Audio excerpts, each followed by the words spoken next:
You know that feeling when someone's telling you a story and everything sounds fine, but something just feels off? Your gut tenses up. You don't catch them in a big, obvious lie, but the rhythm of their words is wrong. They give you just a little too much information about something that doesn't matter, or they get weirdly defensive about a question you barely asked. That feeling, that instinct, is almost always right.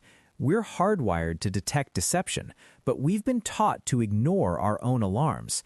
We call it being polite or giving the benefit of the doubt, but really, we're just silencing the oldest part of our brain that's screaming, "This person is not safe." Let's get one thing straight. You'll never catch a good liar by looking for one single cartoonish tell, like nose scratching or shifty eyes. That's movie nonsense. Real deception is caught in the architecture of the conversation itself. It's in the blueprint, not the paint. The first thing to listen for isn't the lie, but the protection around it. A truthful person, their story is just there. It happened, they'll tell it. A person constructing a lie, their primary focus isn't on telling the story, it's on defending the story from attack. So they build a fortress of unnecessary details around the weak point. You ask, "Hey, did you finish that report last night?" And instead of a simple, "Yeah, I sent it at 10, you get, "Yeah, so I was working on it and my computer was lagging, which was so annoying because I had just restarted it, and then my cat jumped on the keyboard, I swear, and I had to redo a whole section. But yeah, I finally got it done and emailed it over at, let's see, 10:07 p.m." All those specific, trivial details about the cat and the lagging computer, they're not for you, they're for them. They're rehearsed anchors meant to make the story feel real, to preemptively answer questions you haven't even thought to ask. Truth doesn't need that much defense. Then there's the language of distance. A liar subconsciously tries to separate themselves from the fiction they're creating. Listen to the pronouns. In a truthful story about a mistake, a person will own it. "I messed up. I forgot to call the client." In a fabricated story, the "I" often disappears. It becomes passive. The call wasn't made. The client didn't get reached. Or they'll project the action onto an object. The email must have gotten lost. They'll use formal, stilted language where a normal person would be casual. They're not lying about their experience. They're narrating an event they're detached from. Their words lack the emotional fingerprints of actual memory. But here's the real key, the thing almost no one talks about. To spot a liar, stop looking at the liar. Watch yourself. Pay attention to what happens in your body and your mind while you're talking to them. Because deception doesn't just come out of their mouth, it creates a distortion field in the interaction. You'll find yourself feeling confused over simple points. You'll ask a clear question and get an answer that somehow doesn't touch the question at all, and for a second you'll doubt whether you asked it right. You'll feel a sudden, unreasonable urge to fill the silence, to help them out, to make the conversation less awkward. That feeling is the smoke. The lie is the fire. They're creating cognitive load in you.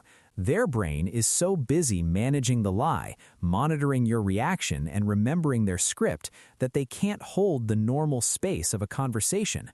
The emotional reciprocity shuts down. So you, instinctively, try to compensate. You become the one doing the emotional labor. If you walk away from a conversation feeling drained, bewildered, or like you just performed a one-man play to keep it alive, you weren't having a conversation. You were being managed. The most powerful tool you have is baseline behavior. Everyone's normal is different. Someone who is always animated talking about their weekend isn't being deceptive just because they're using their hands. The trick is to notice the break from their normal. Ask a safe, control question you know the truthful answer to. What did you have for lunch? Watch how they talk when there's no threat, no need to construct anything. Then, when you touch the sensitive topic, look for the change. Does their rate of blinking change? Does their posture freeze when everything else was fluid? Does their speech, which was flowing, suddenly become perfectly smooth and rehearsed? That shift, that microsecond where they leave their own personality and put on the performance, is the flash of the mask slipping. This isn't about becoming paranoid or accusing everyone. It's about reinstating your own internal authority. That gut feeling is data. That confusion is data. That unexplained exhaustion is data. Stop explaining it away. The goal isn't to confront every liar you meet. The goal is to know so you can adjust your own trust, your own energy, your own plans accordingly. When you can see the scaffolding holding up a story, you can't unsee it. It changes you from a participant in their story to an observer of it. And that shift in position is everything. It's the difference between being led and choosing your own path. It took me years of getting that weird feeling in my stomach and blaming myself for being cynical to finally start listening to what my instincts were actually saying. If this clicked for you, if you're tired of that feeling of being emotionally gaslit by your own politeness, you should subscribe.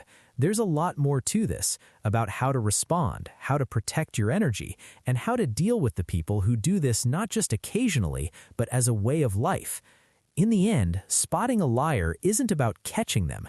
It's about reclaiming your own reality.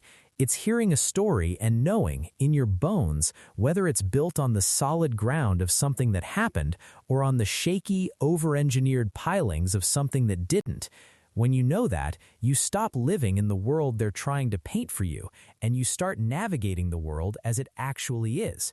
And that's not just about lies, that's about power.